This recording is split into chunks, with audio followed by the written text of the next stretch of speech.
à l'instant sur Média, c'était Walk of Life avec Dire Straits. Dans un instant, Julie Rosselin pour le retour de l'info.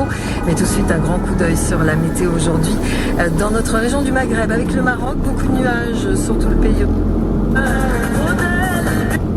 De la ligne Safi Rachidia, il va pleuvoir aussi, des précipitations, des orages prévus au nord de la ligne Safi Bouarfa. Du côté des températures aujourd'hui, sous les orages entre Tanger et Oujda entre 25 et 28 degrés, il va pleuvoir. Les averses sont annoncées à Nador où il fera 21 degrés ainsi qu'à Safi où il fera 27 degrés.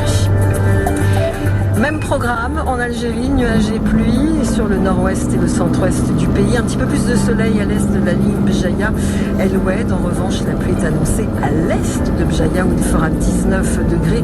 Des orages à Chnef, aussi à Oran, entre 26 et 28 degrés. En Tunisie, profitez du soleil, il sera là toute la journée sur l'ensemble du pays avec des températures qui vont grimper entre 22 degrés à Tunis jusqu'à 24 entre Djerba et Sousse. Et puis à Nouakchott, sous le soleil aujourd'hui, 27 degrés. Des rafales de vent à Nouadhibou, où il fera 22 degrés.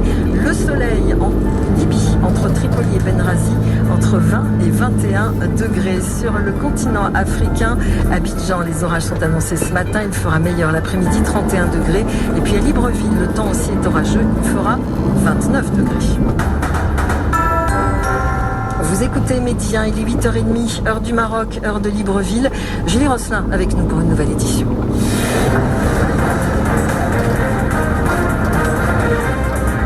Et une nouvelle journée de mobilisation pour Alep, mais toujours pas de résultat sur le terrain. Car au cœur de la ville syrienne, on compte une vingtaine de morts et plus de 80 blessés dans les bombardements d'hier. Une trêve peut-elle se décider dans les prochaines heures? C'est en tout cas ce que promet la Russie, alors que deux grosses réunions sont prévues aujourd'hui. Encore plus d'une centaine de morts en Méditerranée. 4 bateaux ont fait naufrage ces derniers jours entre la Libye et l'Italie. Une route de plus en plus utilisée. Cela ne devrait pas s'arrêter. Bien au contraire, nous expliquera un spécialiste. Donald Trump dans la dernière ligne droite. Le milliardaire à moins d'un coup de tonnerre devrait être le candidat du Parti républicain à la présidentielle américaine. Son dernier rival Ted Cruz a jeté l'éponge il y a quelques heures après la victoire de Trump dans la primaire de l'Indiana. Et puis voteront-ils de la même façon en juin qu'en décembre? Les Espagnols seront de retour aux urnes le mois prochain pour un scrutin législatif. L'objectif est de sortir de l'impasse politique et de constituer un gouvernement. Oui, mais les électeurs pourraient bien bouder ce nouveau rendez-vous électoral, nous expliquera Pierre Quérol à Madrid. Ce sont les titres de cette édition. Bonjour à tous.